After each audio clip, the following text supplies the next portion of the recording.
Yeah, hello members, can you hear me? Yes, we can. Thank you.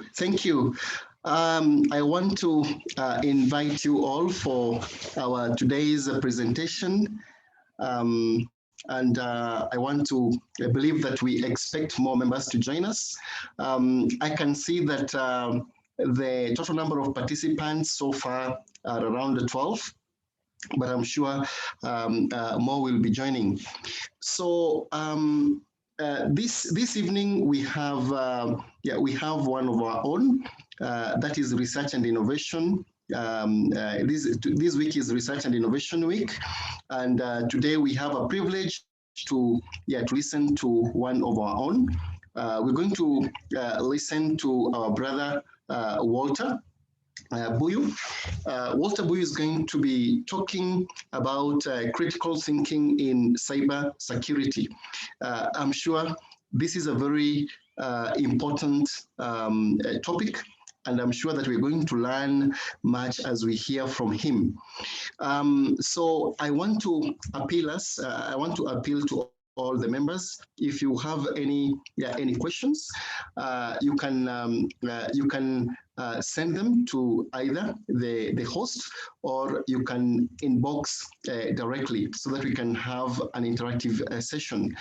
Then should you have any comment or any Q&A, we shall conduct them at the end of the session, so that we can be able to hear different people who have either a comment or a contribution. So without any further ado, I want to invite my brother Walter to come on board so that he can be able to tell us a little bit about this critical thinking. Why is it important as far as cybersecurity is concerned, and what are the challenges that we face even as we are in this pandemic? So much has happened. A lot of things have changed. So I want to invite my brother Walter to take us through. Walter, karibu sana. Thank you, Edwin. I hope you can hear me.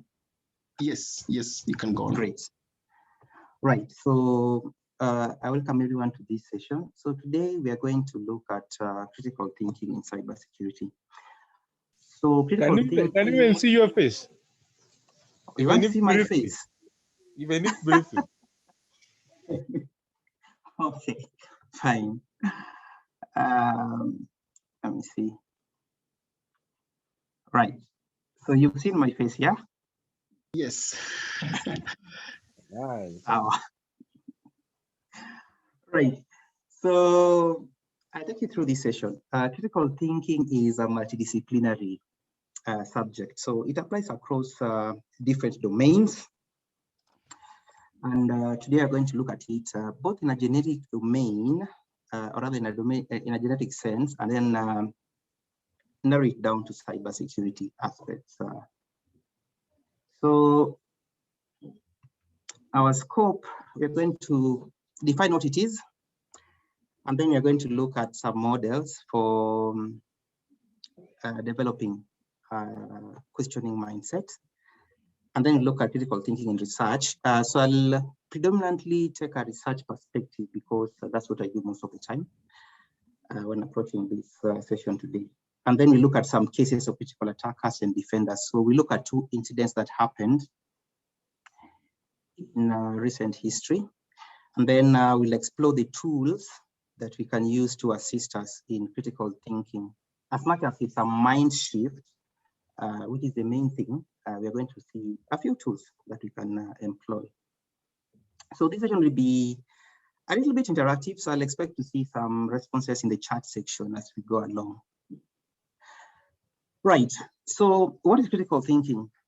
So critical thinking is the application of reason and logic in the determination of an argument's validity with the aim of applying it to make sound decisions. So basically, whatever we come up with after thinking critically is supposed to be applicable in some sense. So our first task, right, coming up right after this. So what it is not, when you describe something directly, that doesn't count as critical. So you're not being critical when you do that. When we make assumptions, we are not critical. When we make generalizations, we are not critical. When we accept information without questioning it, we are not critical. When we give information with mistakes in it or which is misleading, we are not critical. And then when we discredit other people's work without valid evidence, we are not critical. So I'm going to take you through examples of this later. But right now, the first task that shows that we are critical, I would wish us to type the reason why we got into cybersecurity and the reason why we joined KCSFA.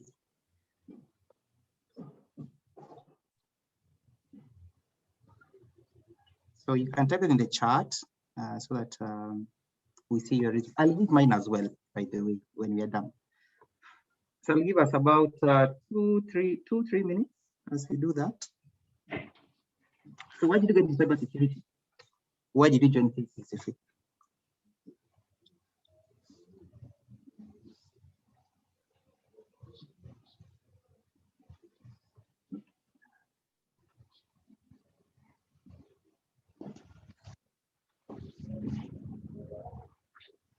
Or if you wish, you can unmute yourself and tell us why. Either way.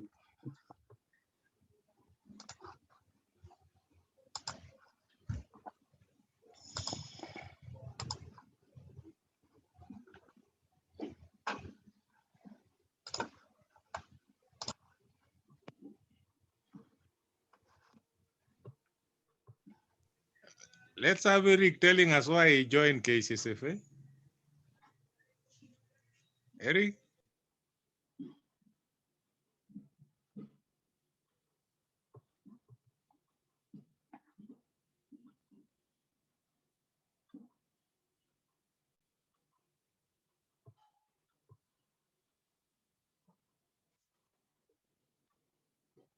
Oh, nobody is available. You can type in the chat as well. I'm not seeing any responses in the chat. I'm typing.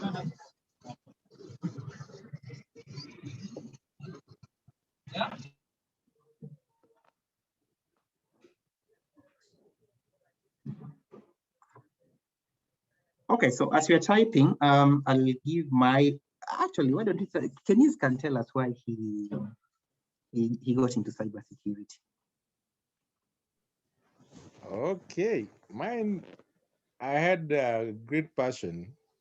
No, as I was studying law, along the way, I found it boring, just talking of those legal terms and all that. Then I said, wait a minute, I want something that would enable me to even think much deeper.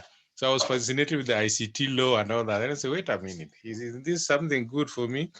Yeah, and then I saw a gap. There was a gap with an issue of electronic evidence management and all that. And so there, with that interest, I found myself in Kenya Cybersecurity and Forensic Association. Right.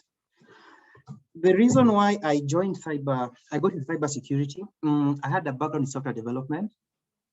And at that time, there was a lot of concern around security issues in software. It was just beginning around 2012. And so at that point, I was like, software development kind of can get, I don't want to use the word boring, but not as exciting as, time goes along. I think that was my situation. And I thought cybersecurity, one, it's a new field. And so there are more problems to be solved in that area. And that was my motivation to get into cybersecurity. So let me see, there's one response here from Jay. I joined KCSFA to be in a community of people with the same background, okay, or better myself, okay, to better myself and develop skills that will grow with the experience and also to challenge myself with the current time we live in. Good. Joined KCSFA. Catherine joined KCSFA to interact with other security professionals. Good. The reason why I joined KCSFA, one, being a member of a professional body gives me a different view from potential employers. So they see you to be serious in that field. That was one. Two, the network that I would plug into by joining KCSFA, meet other professionals. And three, also to learn from the professionals and share with them, okay? So basically, from the responses that we've had, we all had some reasons. So Kenny's had the passion, and also there was the growth of ICT. So those two things were formed the impetus for him to, get into cybersecurity. And these are the things that I've read as well. So you can connect that we had reasons that we used to inform our decision, okay? And that is what critical thinking is all about. So all this logic and reasoning that we apply to this argument, should I join KCSFA, and then make a decision whether to join or not, now form that understanding of critical thinking. So we are critical thinkers as we are. We made decisions to join cybersecurity, to join KCSFA, to pursue the course that you pursued in the university, right? Joseph, why I got into cybersecurity, propelled by being a victim of a cyber attack. Okay, that was a good motivator as well over there. Great. Right. So I'll proceed from there. So we're going to look at. What, you can hear me? Yes, I can hear you. Sorry, you will forgive me. I'm in quite a noisy background. Yeah. But basically, why I think, okay, why I'm a member of KSFA is one, in law enforcement, we work with various stakeholders, among them the legal practitioners, the academicians. So there's this time, at a time when we used to have cases involving devices. Remember, there's a law that used to be there that used to guide us when you are dealing with registered or licensed telecommunication media. And the law somehow was not clear, and then it was suspended, I think, by the courts. So at that time, as an investigator, I had a case that was going on, and I was in a limbo. How do I proceed with this? And I had no one to consult. So KSFA has really also came in as an opportunity to grant me an opportunity to at least learn from the magistrate's perspective. When we had sessions with the Judges and Magistrates Association, we at least that's what I wanted to understand. How do these people look at things? Do they reason the same way we do reason from the investigative or the law enforcement perspective? I think I found the answer as yes in the case of face. Thank you. Great. So for Ali Nori, he had a challenge, right? Yes. And then he had the KCSFA, had the potential KCSFA had to assist him in resolving his challenge. Attended the session, he validated that indeed he was getting valuable information for his situation, and therefore made the decision to join. Okay, so it still combines the logic, statement, and decision. Okay, right. So now we're going to look at some of the techniques that we use in critical thinking. So one is the 5 W's and H. So in this field, you'll find yourself reading a lot of cybersecurity content, blogs, magazine, websites, industry publications. So then, from a research perspective, you want to look at when was this research carried out, right? Because some things that are relevant now, for example, might not be relevant 5 years from now, all right? Something that happened in 2015 might not be relevant now. Things have happened. So the time when is important. Where was the research carried out? Also important as well, so that you're able to apply within that environment. Does it apply to Kenya as well? For example, a research carried out in the US on the threats over there, some of them might not be relevant to Kenya because we don't have those systems in place. for example, right? What models were used? This is very important, especially when it comes to forensics. So, for example, if we look at Makemish, NIST, those are, I think, the two main ones when it comes to digital forensics.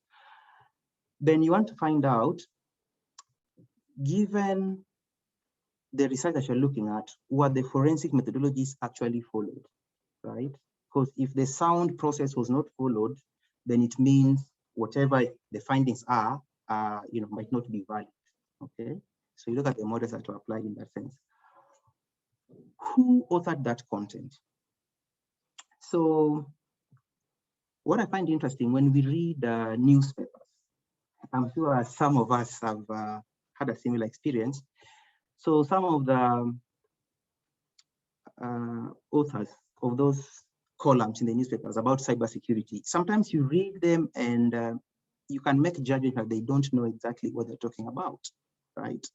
So then you want to find out the background of these people, okay? How well are they known within their field? And therefore that will help you as well to, think critically about the content that you're consuming from them. Why was this research conducted? Okay, so what occasioned it? And we'll see later who are the sponsors as well, because sometimes some of the content that we consume tend to have some bias because of the sponsors of these projects. In terms of the conclusion, you want to check how did the author conclude the way they did, and is that conclusion valid as well? So you'll have to combine how they did it, right? And then deduct whether that comes to a logical conclusion that they give. And that brings us now to the last one, which is how. How was the research conducted? How is the research different? How is the research different from other researchers? Okay, so we have the 5W: when, where, what, who, why, and the how. So those will help you to make some judgments. Right.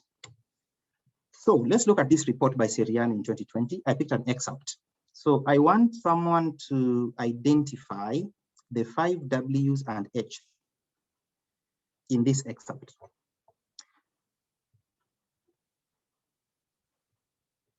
We can contribute in bits, by the way, so you don't have to answer everything. So remember the 5 W's: who, what, where, when, why, and then how. I can attempt. Sure. Bank is where. Most banks have also had, so that's the first where, the first W. Okay, okay, sawa.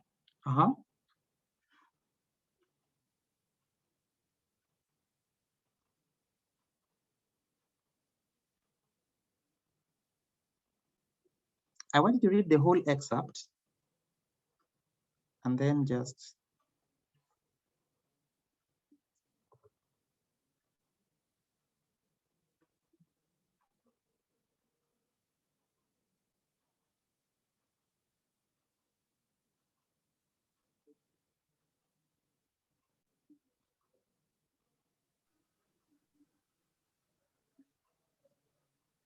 I can answer the when. okay. That means I want to refer to the when as the time when this was carried out, when this conclusion was made, rather. Yeah. That is the year 2020. And who is giving this report? We are getting it from Seriano. So basically trying to know who is the author and what is their competence and what is the background of the person giving this conclusion. Okay.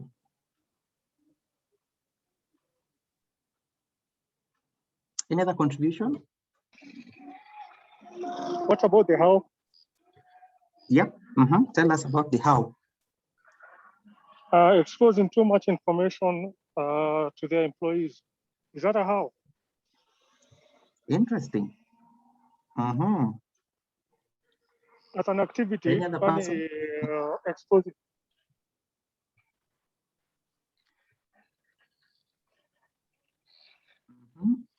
Are there multiple hows or is it just one? You can just give us your perspective and release it other perspectives as well. So I for also you, can Okay, say, there's one that seems Sorry. this is Harriet. I would also look at the why as I mean, the reason they're doing this is to come up or design systems to avoid risks, to avoid a particular risk, which is basically exposing too much information to their employees. So I would also look at that as a why they are making this conclusion. Okay.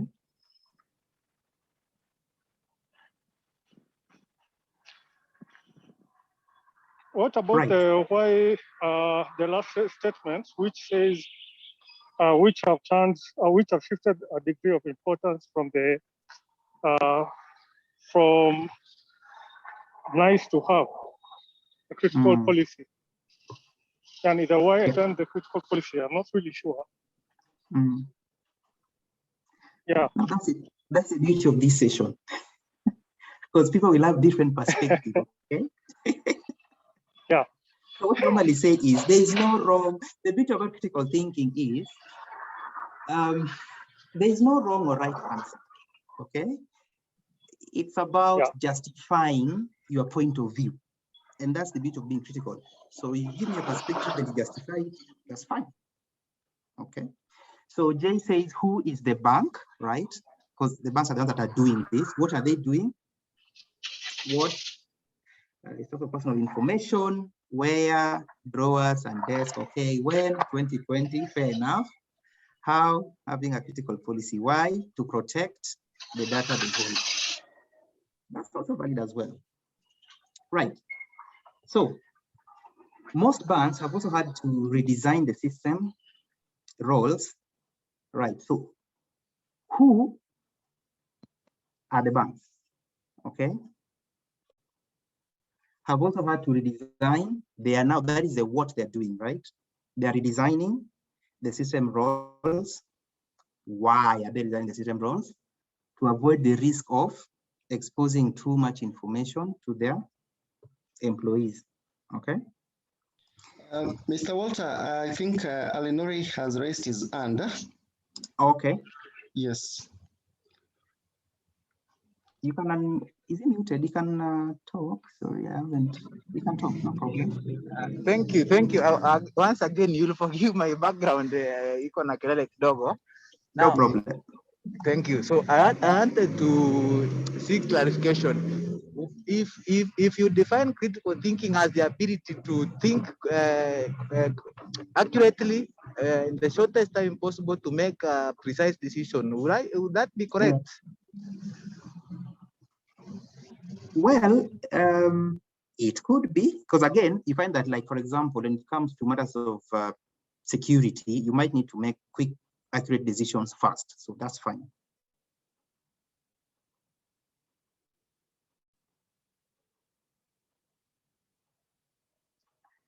Did we, Alinori?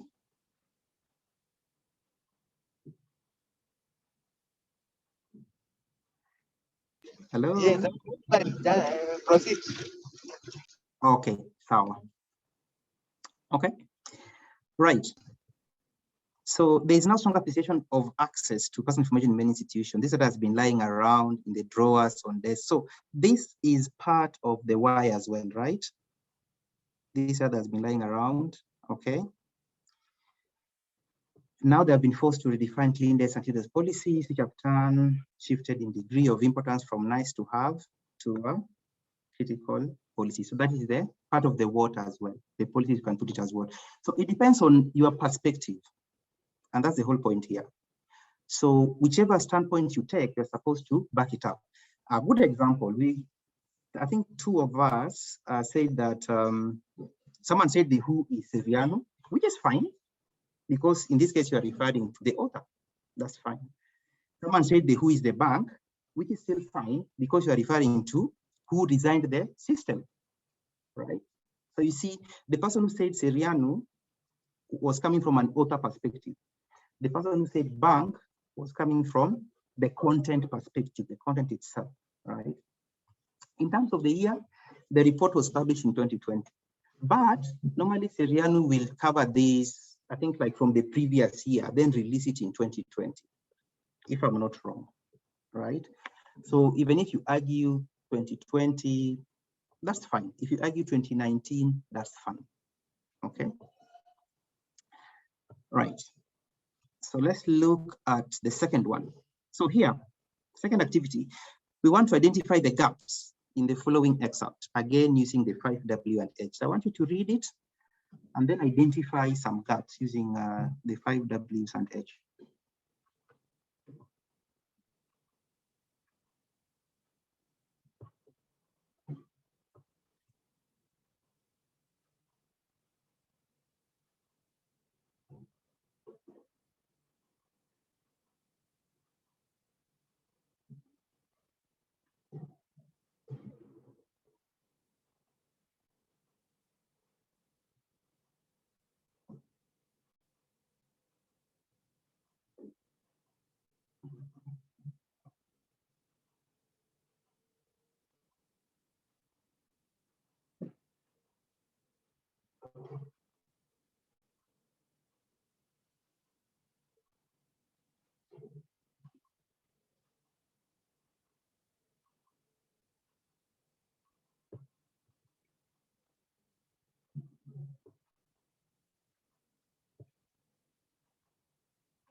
Okay, so I'd wish to hear feedback of the gaps. 1 or 2, 3 gaps that you have identified based on 5W and H.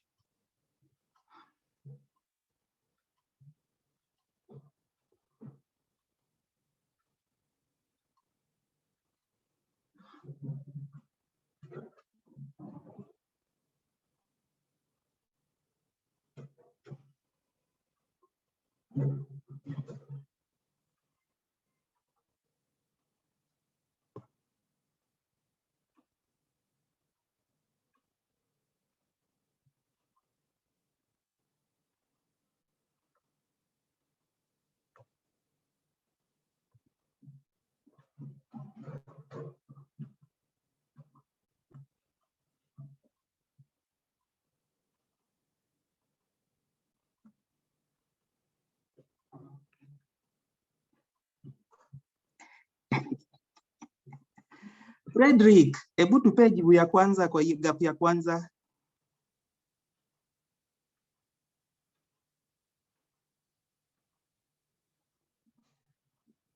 Fred, can you hear me? Sorry, yeah. I'm waiting for the first gap from you. I'm trying to think,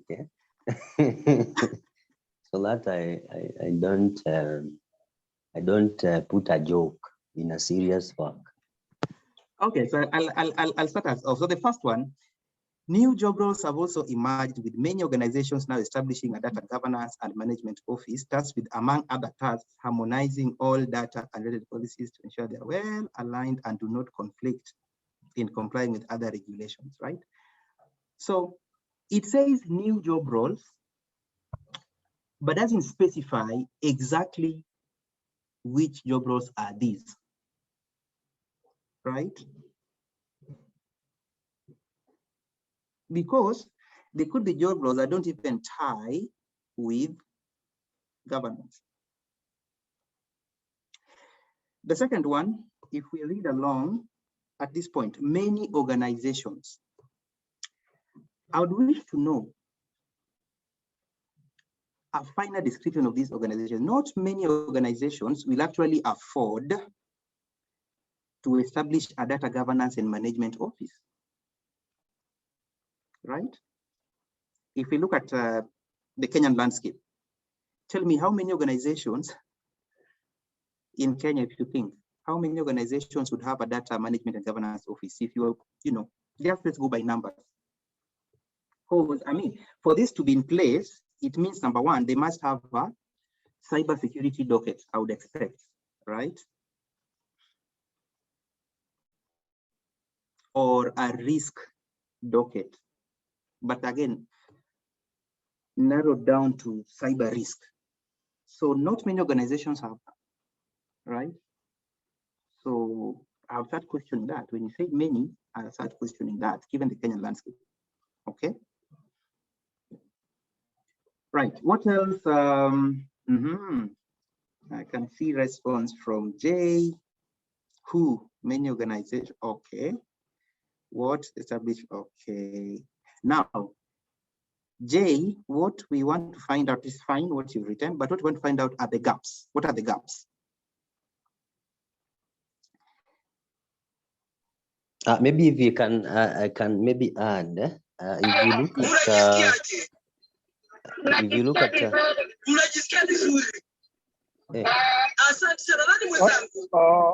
na mtu ako Mike. Okay, Mike, proceed.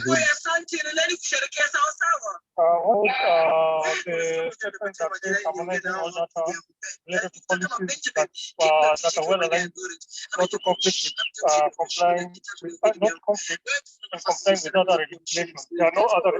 They are not specified with us which regulations conflict with other regulations.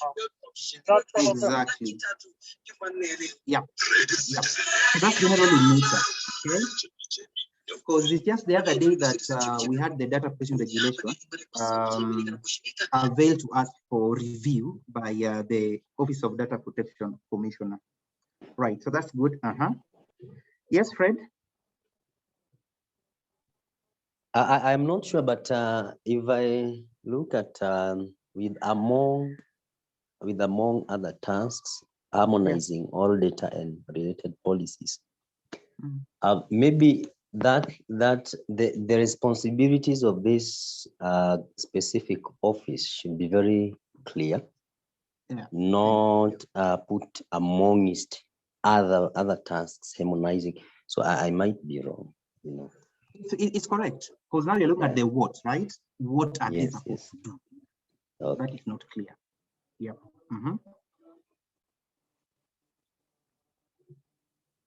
And then the last sentence as well, in other cases, some roles have been added, right? Which are exactly these roles, okay? Right, so I think that's a good primer. So, you need this kind of approach when you read these reports, okay? You become critical. You look at those 5 Ws and the H. So now let's look at now something that I think Fred will love, and Labu, if Labu is in, I'm not sure, but Fred for sure will love this. So let's look at traffic analysis. So when analyzing traffic, you want to find, in a situation where we are being attacked, or post-incident analysis, IR, whichever case, you want to find out the who. So who, we are going to look at the source IP. So where did this traffic come from? And the destination IP. Where is it that are being exfiltrated, right? So if you want to get the C2, we'd look at the destination, right? For the incoming, the source can also be C2 as well. The source would be, source IP would give us, source and destination give us the who, okay? Help us with the who. In terms of what the person is doing on the network, then we're going to look at the source and destination ports, right? So if they're heading towards port 80, we know they're going to our web. If it is 3306, they're going to MySQL, you know. If it is 22, they're trying to SSH and stuff like that, okay? So that's what they're doing. Where are they? Okay, so where then we tie now the physical interfaces of those cables that connect to the different devices on the network, okay? So whether they're connected to our server, to our router, switches, to our firewall, you know, to our HoneyNet, we'll see that now. Then how are they doing this, whatever they're doing? In that case, therefore, now we drill down into the packets themselves that are being transferred and the bytes. So for example, if I see a ping that is of unusual size, then I would suspect ICMP tunneling is happening. If I see a DNS traffic. And then when I check the TXT component of that DNS traffic, if I check the TXT record and it's of unusual size, then I would suspect DNS tunneling. Okay, so by analyzing the size of the packets and stuff, you can tell me how they're doing whatever they're doing. Okay, then when I look at the timestamps, so of those packets to tell me when. Okay, so that's how we would apply the 5W and H in traffic analysis. All right, but now you can extrapolate this to other things. Okay, so you can apply the same to transactional data. So if you look at the web logs, look at the user agents and stuff like that, it can give you, you can apply the same principle for those kind of sources, log sources. Right, so the second model is the Raven CC. Now this one focuses more now on the reports that we consume. Reputation. Is the source credible? So there are those people out there who publish reports and they are not authorities in that area. Okay, so if Fred, KCSFA, let's take KCSFA, since we had our magazine, we publish the magazine, right? Then what reputation does KCSFA have? So we look at the members, we look at what the members do, right? We look at within those articles in the magazine, who has written that particular piece and what's their expertise, what other work have they done, right? So the reputation of the individuals who have authored that magazine, together with the reputation of KCSFA as a whole, contribute to the reputation of the KCSFA magazine. Okay, so we contribute to our reputational credibility. Two, ability to see. So do we have visibility firsthand into what that we are saying or we are reading in that report? Does the author have the firsthand visibility? Look at an MSSP. So if an MSSP says that the financial sector is experiencing this, then the question is, does the MSSP actually monitor clients within the financial sector? If they do, then they have visibility of the traffic that goes into the, those financial institutions, the banks, the microfinance institutions, okay? Then in that case, that adds the credibility because they're able to see that traffic all the time. Therefore, if they make a report on that, then it's more credible, okay? It makes more sense. But if they rely more on secondary data, so they've read other reports and then they've used that to write their report, then we have to question that more. Vested interest, any gains for the author? So here we're looking at who are sponsoring these reports, okay? A good example, the Gartner Quadrant. I wish to get a perspective. Let me see who would wish to contribute. Let me not point out anyone, but I wish to somebody give us a perspective of the Gartner Quadrant reports. In line with that point of vested interest, what do you think?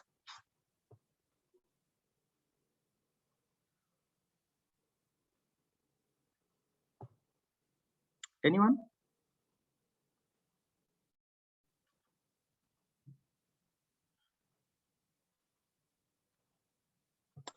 Fred, do you want to say something? Maybe I can attempt. Yep. On the vested interest, yeah, I can say that sorry, I'm in the house, so you can hear background. Yeah.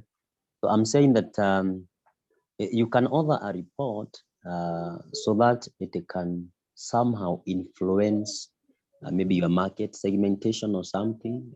Maybe let's say if you focus on the bank, you want to shift a specific or a certain mindset, so that afterwards then you can, let's say, propose a solution. Let's say you can even create a problem that does not even exist. then you also propose a solution to that specific problem. So yeah. Good. That now answers the first part, what the author stands to gain. The second part is indexed. So for these Gartner reports and stuff, you'll find the top guys, Logarithm, of course, Splunk will be there, Checkpoint, those ones, et al. So then, in some cases, you might find that, again, these parties might sponsor so that they fall in the right quadrant that, of course, many companies are looking at so as to purchase their products. So you have to have that in mind as well. Expertise, are these people authority in this area?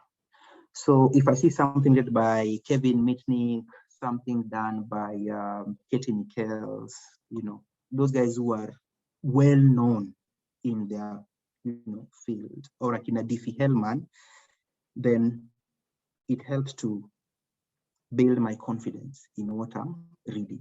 Okay, so I want to check whether they're experts in that area. And then are they balanced in their narrative? Okay, and I think that one kind of hints to what Fred said. So you want to ensure that they're not our egeme upande moja, okay? They look at, they have a balanced perspective. Okay. Then are there any reports or studies out there that agree with what you are reading here or conflict with it? And if that is the case, why? Okay, so if I have a report from Kaspersky, I want to go and read Verizon. I want to go and read Thans as well, okay, or FireEye as well, just to corroborate what information that I'm getting. Then have these people been doing this over and over again? And what has their outcome been? If they've been consistently correct, that builds your confidence in that source. If not, you want to do more corroboration, and checks as well before you accept that. So that is that with Raven CC.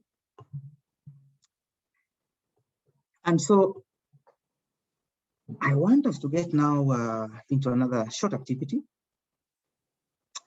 So I want you to assess this excerpt using Raven CC from Seriano 2018 report.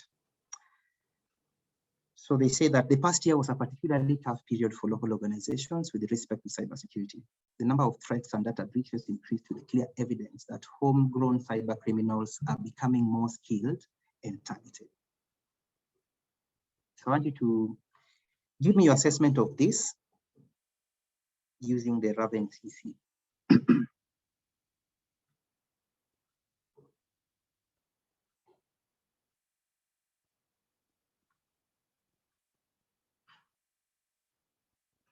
Volunteer. Let me see.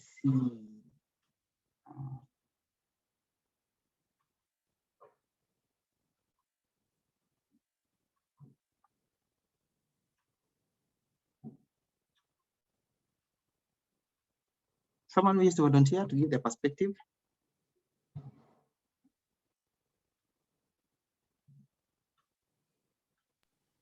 Let me give it a try.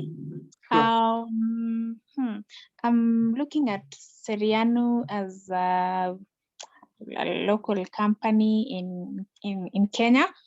And so I'm looking at ability to see. So since this is a farm that is found within the country, though in most cases their report is on East Africa and it's still within East Africa. So they're able to see, they're like able to monitor incidents that happen, look at these threat groups, and maybe through the incidents, they can identify these threat groups. So I would say they really have the ability to see. Yeah. Well done. Because again, they offer MSSP, right? So they offer MSSP, so they're able to see the traffic firsthand because they offer MSSP. So they're able to see the traffic, they're able to see the attackers, the attacks going on in the traffic, they're able to see the attackers on those networks, they're able to analyze their TTPs and attribute where possible. So ability to see, tick, done. Someone else? to pick on something else?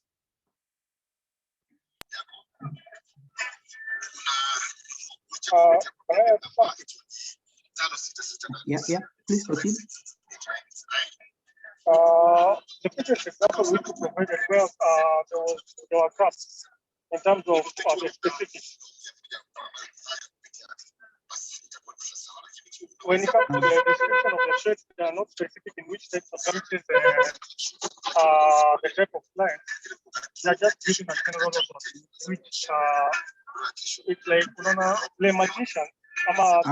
Let me just add something. This report is not for the Kenya. This is for the Kenya cybersecurity report.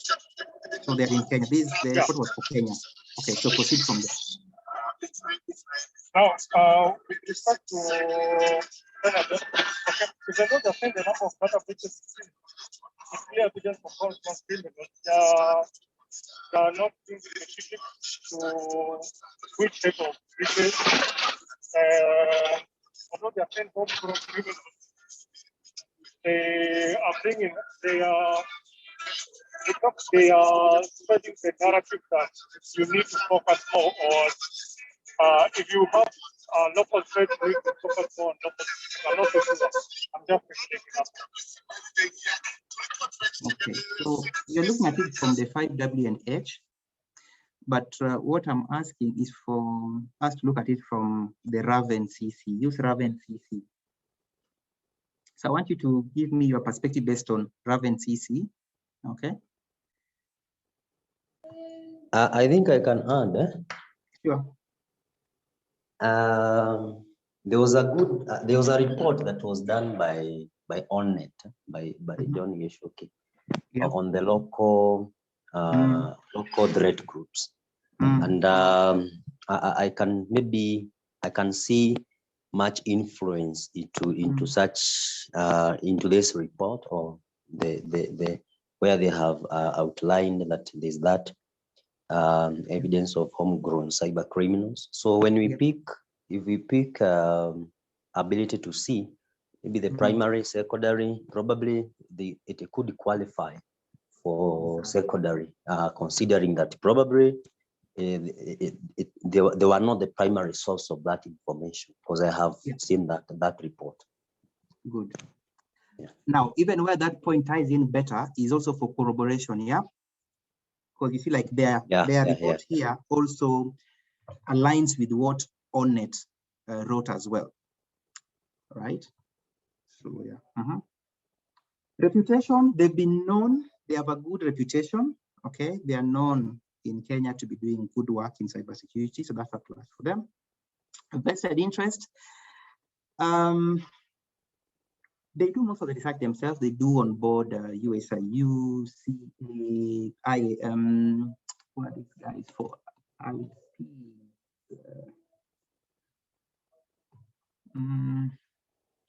TESPOC, yeah? TESPOC is normally involved there and stuff, right?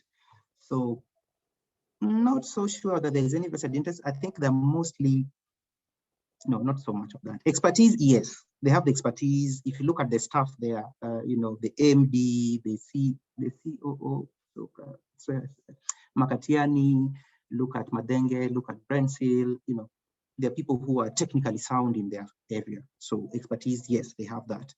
Neutrality, yeah, mostly, I believe. Consistency over time. They've always published this report since 2012, I believe, to date. So they've been consistent, okay? And they always bring out the same issues, of course, with new ones added over time. So therefore, based on that, then we would likely accept this excerpt, okay, based on this analysis. Right. So I hope that is understood by all of us. Good. Right. So we're now coming close to the end. So why is this important to us? We are mostly engaged in research for sure. In this field, no matter what area you are in, you'll find yourself doing research. So why I think it's important is we need to understand what we are reading. So you'll find that as you critique the work that you are reading, okay, as you think critically, you critique the work that you are reading, and therefore you'll read further to either validate or dispute. And in that process, you'll gain a deeper understanding of what you are exploring. All right. So I think with that statement, I've covered the 4 points. Okay. As you think critically, you'll have to read widely. Therefore, you'll be extending your breadth of knowledge and exploring as well. And the purpose of doing that is to verify or dispute whatever you are looking at. So it will help you understand, extend and explore, verify, and dispute. But very important, the last point here, we must do this in an objective and evidence-based way without allowing our personal views to get in the way. So the people who will trash other people's work, there's a difference between being critical and critique. Critique with a C and a Q, okay? So what we advocate for is the critique with a Q. Okay, so you bring in your evidence that either supports or disputes whatever you are looking at. Okay, so you don't just trash another person's work. Right, so that is important to note. Right, so I'm now going to take us through 2 examples. The Bangladesh heist. So it happened in around 2016, February. So they wanted to siphon. So these attackers, of course, it is alleged. Let me say that up front. It's alleged that the threat actor was North Korea. So they attacked the Central Bank of Bangladesh, and they wanted to exfiltrate around 951 million, around $1 billion from the Federal Reserve, because the Bangladesh Central Bank stores its reserves in Federal Reserve in the US, New York. So the attackers showed some criticality. Number one, the way they did their recon, they had to go in, understand the SWIFT system, how it works. Then they had to study the network as well and note that there was a printer that was backing up the digital copies of the SWIFT transactions. So they took note of that. So what they're done with their recon, on the D-Day, it took them about 1 year actually to plan this attack. So the plan began back in 2015. So when they did it, the timing, they chose the 5th of February, which was on a Thursday in Bangladesh. Now, Bangladesh, Friday is a holiday, is a weekend, okay? So they conducted the attack on Thursday night. So attack Kanza, the transaction went through to New York Federal Reserve. So the transactions ilianza vizuri, and then they were flagged off at some point because of one of the addresses was of the banks where this money was being transferred to was Jupiter, on Jupiter Street in Manila, Philippines. So the systems in New York flagged that off because there was an Iranian ship that had been blacklisted by the US, an Iranian ship named Jupiter. So when that name came up in the system, it flagged it off. Now that flagging off forced the agencies in the US to now contact the bank in Bangladesh, CBK, Bangladesh. Why am I saying CBK? Central Bank of Bangladesh. Right. So when they did that, unfortunately, on Friday, it's a non-working day, it's a weekend, okay? And this weekend goes on until Saturday. But then again, now Saturday is a non-working day in New York, right? Saturday and Sunday, right? Then Monday was a holiday. So they were celebrating, Asia celebrates this thing called Lunar Year and stuff like that. So it was a holiday as well. So in short, these attackers, the way they planned the attack, they had 4 days where contact between these banks would be a challenge, okay? So that timing that they chose shows that they were critical, okay? They thought it through. The way they cashed it out, so the money was being transferred to banks in Philippines. Why Philippines? Because they had weak laws on anti-money laundering, especially those that apply to casinos, okay? And when they were creating the accounts to which this money would be cashed out, they used fake identities, okay, to create those accounts. The accounts were created way back in 2015, way back, right? So that thinking of choosing the appropriate country with the laws that would favor laundering the money through casino and stuff, that it was critical as well. The money laundering process. So there are 3 stages here. Placement. So the placement is where now you inject the dirty money into the financial system. Then layering is you convert it into another form, okay, before now integrating it into the economy. So in terms of placement, already they were hacking the Central Bank of Bangladesh. So already the money was in the financial system, right? So there was no need, compared to somebody who is maybe selling drugs, right? Because when you go with $1 million to the bank, you'll be asked, where did you get this money? Proof, provide documents and stuff like that. I'm sure we've had that experience, right? So for this one, kind of taken care of, since it's just wiring from the CB Central Bank and then into these accounts that are in Manila. So that bit was done. No much problem about that. Layering. So with layering, what they did, they now withdrew the money. So from dollars, of course, now back into pesos, the local currency. That's the first conversion. Then next, they took them to a casino, right? So they hired professional gamblers who then would go to the casino and then buy the chips and then play the game, 2 of them.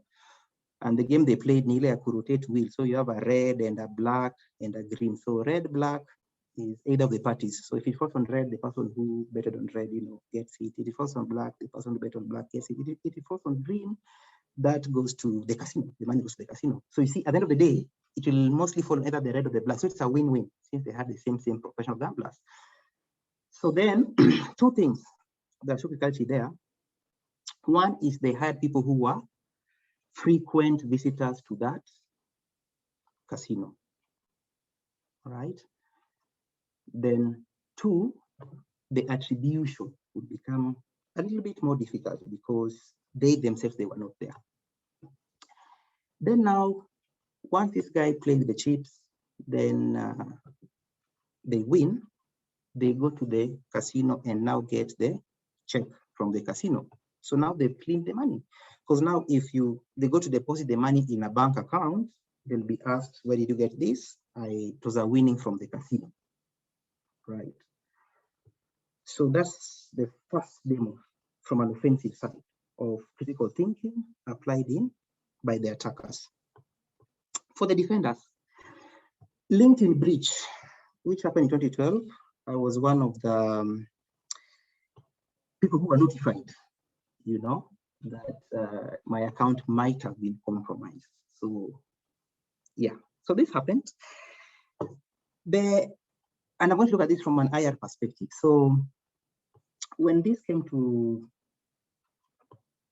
be known to LinkedIn, they involved the FBI. So then the FBI started the investigation. So the first thing started using was the attacker IP, which was coming from Russia. And they could see some accounts that this could be attributed to this IP. But then to find more accounts, because again, as attackers, we will mask our IPs. You can always prove your IP and stuff like that, VPN and what have you. So the other thing that they did was to look at the user agent, which was Sputnik, which was the first rocket that was launched into space by Russia. So that's how they got another artifact used to track this attacker. Then they also studied his TTP. He was uploading a file known as madness.php, it's a web shell, right? So then using this, they checked, who is this person on LinkedIn? Have you ever done that on LinkedIn? So to be able to get that attribution, they got logs from LinkedIn and they checked the user agent, Sputnik. And when they found that, it helped them to build a profile of the attacker.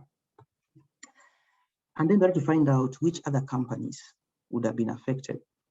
So the way the attacker got through to LinkedIn was through their site engineer who had using a VPN on his machine at home to remote into the institution. And he was also hosting his website on a VM on his iMac. Yeah. So what they did with that information, they looked who else is working at a big company as a site engineer. And interestingly, one of the people they contacted, or other companies they contacted was Dropbox. And they told Dropbox, hey, look at these IPs and look at this user agent. And unfortunately, this person had also now breached Dropbox as well through one of their engineers, right? One of their site. So now this shows us from an IR perspective, how the FBI was critical of identifying the attacker using their IPs, but IPs can be changed. So the user agent, right? That also can be changed. So the TTPs, okay? And then also checking and forewarning other companies with similar employees, okay? Right, lastly, so as I said, critical thinking is a mindset, but now we can use the following tools. So we talked about 5Ws and the H, we talked about RAVENCC. So the next thing is mind map. So mind map is just a map of the central ideas and other sub-ideas that are emanating from the main idea. Look at it like a tree. So you have the main stem and then you have the branches that branch out. So it helps you to just think through your problems and expand it out, okay? The other tool that you can use is threat modeling. So threat modeling, we're looking at a system. Where are the weak points? Who might attack this system? Which points might they attack? Okay, helps you to think through that. In analysis models, we are looking at kill chain, diamond, MITRE. So if I take MITRE, for example, from a defense perspective, so